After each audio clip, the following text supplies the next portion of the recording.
Today on Rappler, slain transgender woman Jennifer Laude is laid to rest.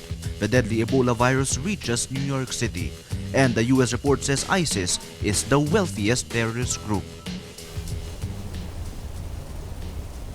Hello, I'm Paterno Esmakel. We're coming to you from Davao City, where Rappler is launching its campaign, #SharePH. Welcome to Rappler, your social news network.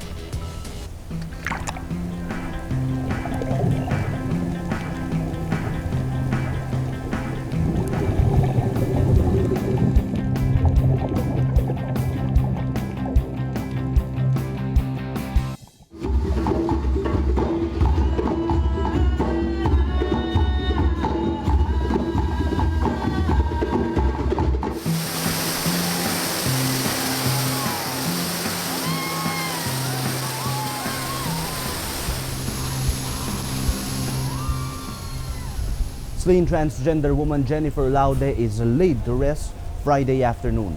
Over 200 family members, friends, and supporters attend her funeral. Unable to suppress her tears, her sister Marilu Laude thanked supporters for the outpouring of love. Laude died on October 12, minutes after she met with U.S. Marine Private First Class Joseph Scott Pemberton in a club in Olongapo City. Watch Buena Bernal's full report on Rappler. With the Laude case in full swing, the Philippines reviews, quote, ambiguous provisions in its Visiting Forces Agreement or VFA with the United States. Justice Secretary Laila de Lima says clearer guidelines are needed since some provisions are interpreted differently by the Philippines and the U.S. But U.S. Ambassador Philip Goldberg says it's not a good time to review the VFA while a murder case is ongoing. Mindanao is a study in contrasts. Behind the beauty, diversity is a decades-old conflict. Rappler talks to Mindanao-based artist Kublai Milan. He is a man with a mission. He wants to show the world that not all of Mindanao is war-torn.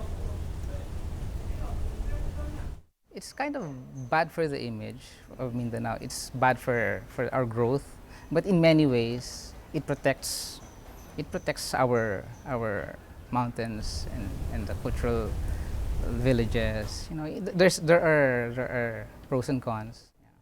But Milan says art paves the way for peace. The ideal setup would be to project a culture of peace. We put images of people from different diversity, the Muslims, the Lumads, the Christians, in one piece. And then they would say, oh, my brother Muslim is beside me in that sculpture and we are not having any problems. Because the art is big enough to block your eyes, it's there to put an image in your head. Watch our full interview with Kublai Milan on Rappler.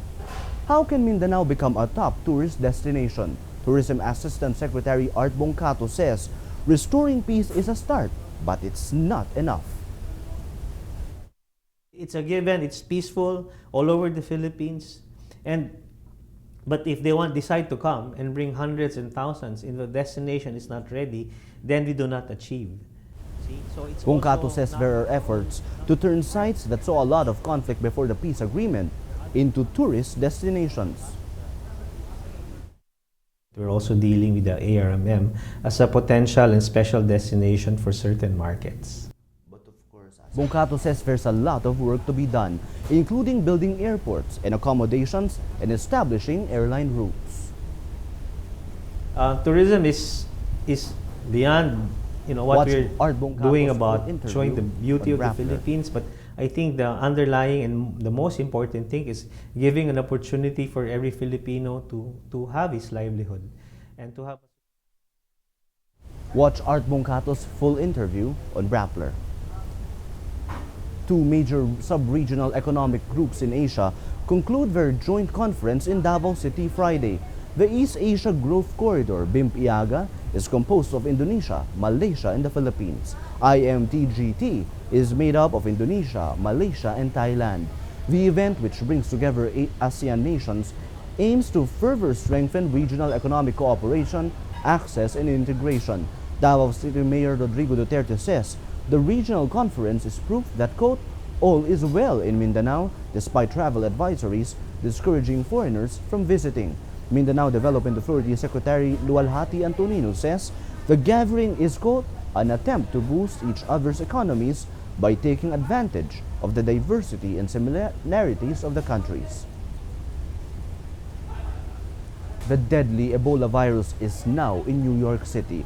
Craig Spencer, a doctor who worked in Guinea, tests positive for Ebola. He flew in October 14 and was rushed to the Bellevue Hospital after exhibiting symptoms.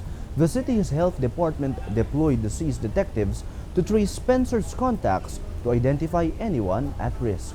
3 days before Spencer arrived, New York's JFK Airport rolled out new screening measures to prevent Ebola from entering. A U.S. official reveals terrorist group ISIS, or the Islamic State of Iraq in Syria, has become the world's wealthiest terror group. Terrorism Intelligence Undersecretary David Cohen says ISIS earns tens of millions of dollars a month from illegal oil sales, ransoming kidnapped victims, and extortion. Cohen adds, quote, there is no secret weapon to empty ISIS coffers overnight. ISIS seized a large swath of territory in Iraq and Syria and is inching closer toward the Iraq-Turkey boundary. Canadian officials say 2 men involved in 2 violent incidents wanted to travel to Syria where they might join Islamist extremists. But officials admit there's still no evidence of a wider plot. On Wednesday, Montreal petty criminal Michael Ziaf-Bibeau shot dead an unarmed soldier at the Ottawa War Memorial before storming the corridors of the Canadian Parliament. The attack followed a similar one Monday in Quebec when Martin Couture-Rouleau killed one of 2 soldiers he ran over. Let's now look at Rappler's Wrap for today, a list of the 10 most important events around the world you shouldn't miss. At number 4, European Union leaders agree on a climate change deal, committing their countries to cut 40% of greenhouse gas emissions by 2030. The agreement also includes putting in place 27% targets for the amount of renewable energy and energy sufficiency gains. And at number 10, best-selling author Amy Tan was in Manila to meet fans and the media. Best known for her novel The Joy Luck Club, Tan tells Rappler how her stories of the Asian diaspora in the US are inspired by people in her life. For the full top 10, visit Rappler.com/wrap. China launches its first space mission to the moon and back Friday. Authorities say the unnamed unmanned probe will travel to the moon, fly around, and head back to Earth. The project plans to build a permanent orbiting station by 2020 and one day land a Chinese man on the moon. China currently has a rover, the Jade Rabbit, on the surface of the moon.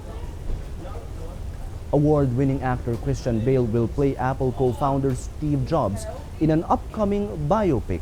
The screenplay will be written by Aaron Sorkin based on the 2011 biography Steve Jobs by Walter Isaacson.